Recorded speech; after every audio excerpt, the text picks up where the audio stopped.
రాజ్కుమార్ గారు, ఇంతకాలం మీరు 35 సంవత్సరాల మీ ప్రయాణంలో గ్లామర్ మెయింటైన్ చేయడానికి ఏం చేస్తారు? ఏం ఫాలో అవుతారు? డయటా, నిద్ర, లేకపోతే ఏమైనా ప్రత్యేకంగా ప్రోడక్ట్స్ వాడతారా?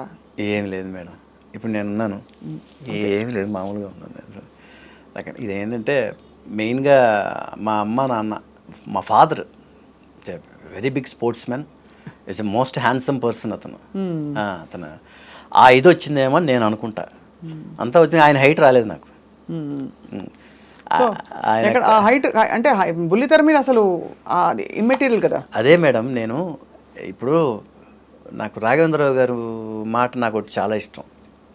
ఆయన ఎప్పుడు ఒక మాట అంటుంటారు, మనం బాగా కనపడాలని ఏం చేయాల్సిన అవసరం లేదు, మనలో ఉన్న మైనస్లను తీసేస్తే మన బాగుండేది ఆటోమేటిక్గా బయటకు వచ్చేస్తుంది ఆయన. ఎంత మంచి మాట మేడం. నేను అది ఫాలో చేసుకుని ఇప్పుడు నాలో మైనస్ హైట్ని ఎక్కడ కూడా వీడు పొట్టివాడు అని అనిపించుకోకుండా జాగ్రత్త పడుతుంటాను మేడం. మ్యాక్సిమం ఎక్కడైనా ఇప్పుడు నేను ఫర్ ఎగ్జాంపుల్ మేడం, శోభనా గారితో చేశా, మీకు తెలుసు కదా మేడం, శోభనా గారు. అయ్యో, మహా బ్యూటిఫుల్ డాన్సర్, అద్భుతమైన ఫామ్ ఆవిడ పక్కన డ్యాన్స్ సాంగ్స్ చేసేటప్పుడు కూడా ఎక్కడ కూడా నేను తగ్గకుండా మెయింటైన్ చేసి, పాపం ఆవిడ కూడా పాపం అవరు కష్టపడరారు, ఇంకా ఫ్లాట్ చెప్పలు కూడా అని ఫ్లాట్ చెప్పలు తెప్పించుకొని వేసుకునేది ఆవిడ మన కోసం, అంత కోఆపరేట్ చేసేవాళ్ళు.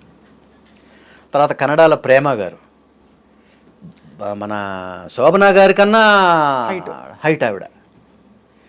ఆ కన్నడ సినిమా అయిపోయే వరకు నాకైతే మోకాలు నొప్పులు వచ్చేవి మేడం సాయంకాలం లోపల. ఎందుకంటే 3 inches మీరు ఆల్ ద టైమ్ మెయింటైన్ చేయాలి మీరు. ఇదంటే అసలు బాబోయ్, ముఖ్యంగా ఒక సాంగ్, ఆ 3 రోజులు 4 రోజులు సాంగ్ అయిపోయేలోపు ఈ రూమ్కి వెళ్ళగానే వేడి నీళ్ళలో కాళ్ళు పెట్టుకుని అలా కూర్చునేవాడిని నేను. అసలు ఆ హీల్స్తో ఆ డ్యాన్స్ ఆడి ఆడి ఆడి అలాగా.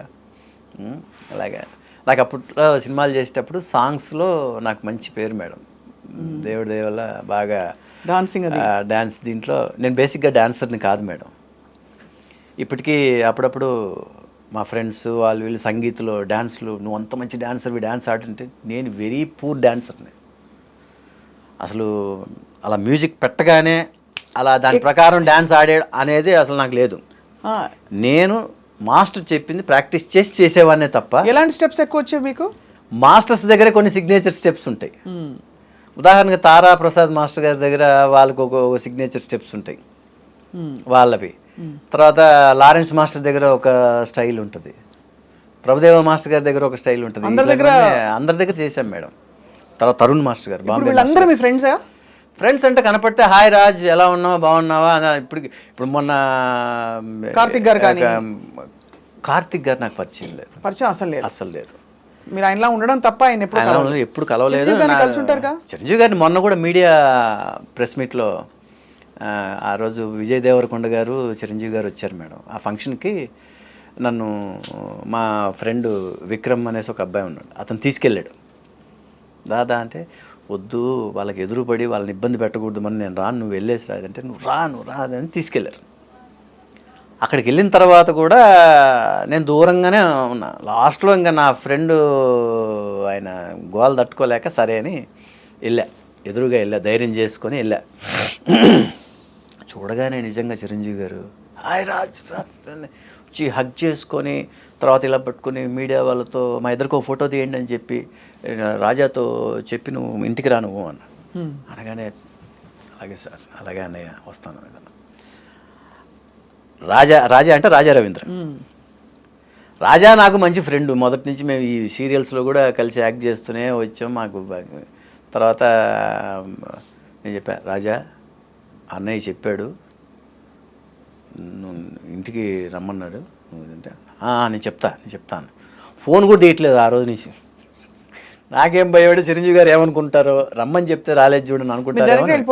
డైరెక్ట్గా వెళ్దామంటే ఇబ్బంది పెట్టినట్టు మనం అలా వెళ్ళకూడదేమో అని అదొక అడ్డు వస్తుంటుంది నాకు. అదే మీరు ఇప్పుడు సభాముఖంగా చెప్పారు కాబట్టి డెఫినెట్గా అనుభవం ఉన్న వాళ్ళు, పెద్దవారు చిరంజీవి గారు కాబట్టి డెఫినెట్గా మిమ్మల్ని, అందులో మీరు ఇంతకాలం ఆర్టిస్ట్గా ఉన్నారు. నాకేంటంటే నాకు ఎంత ఇదంటే చిరంజీవి అన్నయ్యకు మొన్న ఇది వచ్చింది కదండి, పద్మ విభూషణ్ ఇది, తర్వాత గిన్నిస్ బుక్ది, ఇలాంటి సందర్భాల్లో మనం ఖచ్చితంగా వెళ్ళి కలిసి ఇవి చెప్తే బాగుంటుంది అనేది నా ఇది ఇష్టం, కానీ కుదరలా.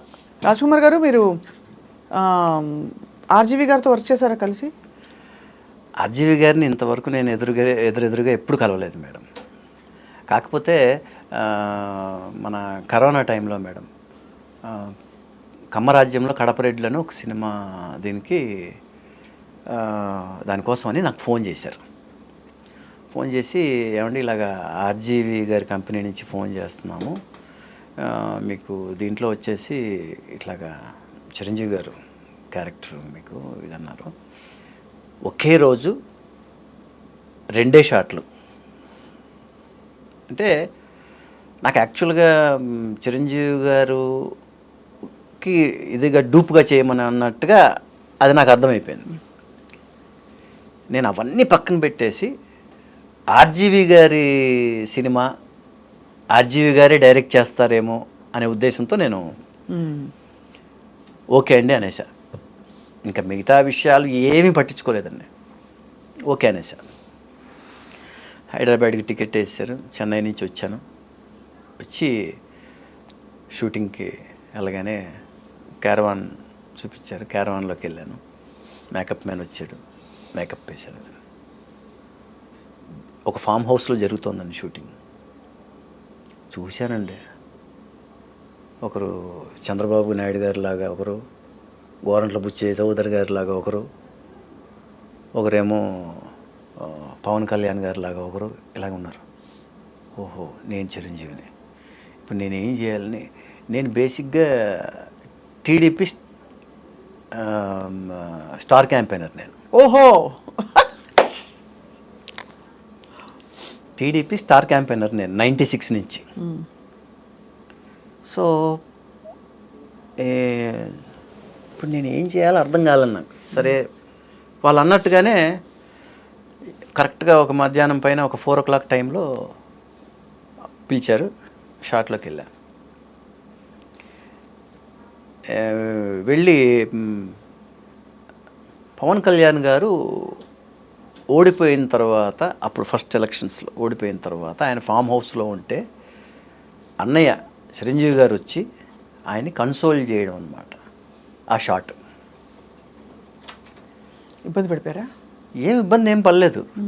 నేను రామ్ గోపాల్ వర్మ గారు ఆర్జీవి గారు కనపడడం లేదని చూసుకుంటున్నాను. నేను ఫస్ట్ ఆశ్చర్యం నాకు లొకేషన్లో వీళ్ళందరిని చూడగానే, ముఖ్యంగా చంద్రబాబు నాయుడు గారిని చూడగానే ఎగ్జాక్ట్ నాకైతే అసలు ఏం అర్థం కదా, అలా ఉండిపోయాను నేను. అసలు ఏ ఊరండి మీది, ఏ ఊరు మీది అని అడిగాను, నాకు తెలియదు. మేము నాసిక్ సే ఆయా అన్నాడు ఆయన, ఒకటే మాట. నాసిక్ సే ఆయా అనగానే ఓహో ఈయన తెలుగు కాదని అర్థమైపోయింది ఫస్ట్ పాయింట్. మనకు చంద్రబాబు నాయుడు గారు వాయిస్ వచ్చేసి మనకు మైండ్లో ఫిక్స్ అయిపోయి ఉంటాం కదండి మనం. ఈయన చూస్తే అసలు క్వైట్ ఆపోజిట్ వాయిస్ ఈయన. మే నాసిక్ సే ఆయా భయ్యా అన్నాడు. అనగానే ఓహో, నాకు హిందీ రాదు, ఆయనకి తెలుగు రాదు. సరే సైలెంట్గా నవ్వుకున్నాం. మళ్ళీ క్యారవాన్లోకి వెళ్ళిపోయి నేను కూర్చున్నాను. నేను సాయంకాలం షాట్కి రమ్మన్నారు. షాట్కి రమ్మన్న తర్వాత పవన్ కళ్యాణ్ గారు క్యారెక్టర్ ఆ అబ్బాయి అలా కూర్చొని ఉంటే అన్నయ్య చిరంజీవి గారు వెళ్ళి భుజం మీద చేసి, అంటే అన్నయ్యని ఇలా చూస్తాడు. ఆయన చూడగానే అంటాడు అన్నయ్య, ఇది షాట్. సరే ఓకే. రామ్ గోపాల్ వర్మ గారి అసిస్టెంట్ అబ్బాయి డైరెక్ట్ చేస్తున్నాడు, అది ఆ పేరు మర్చిపోయాను నేను. నేనేమో ఆర్జీవి గారి కోసం చూస్తున్నా. సరే అర్థమైపోయింది, ఆయన రావట్లేదు, సార్ అసిస్టెంట్సే చేస్తున్నారని అర్థమైపోయింది. ఆ షాట్ తీశారు. సార్ మీకు అయిపోయింది అన్నారు. మళ్ళీ నైట్ ఫ్లైట్కి టికెట్ వేసారు. నేను నైట్ ఫ్లైట్కి బయలుదేరి చెన్నై వచ్చాను. అక్కడికి అయిపోయిందండి. సినిమా చూసారా ఎడిటింగ్ అయ్యా? సినిమా చూస్తే సినిమాలో ఆ షాట్ లేదు. లేదా? దేవుడా అనుకున్నాను. అంతేనా?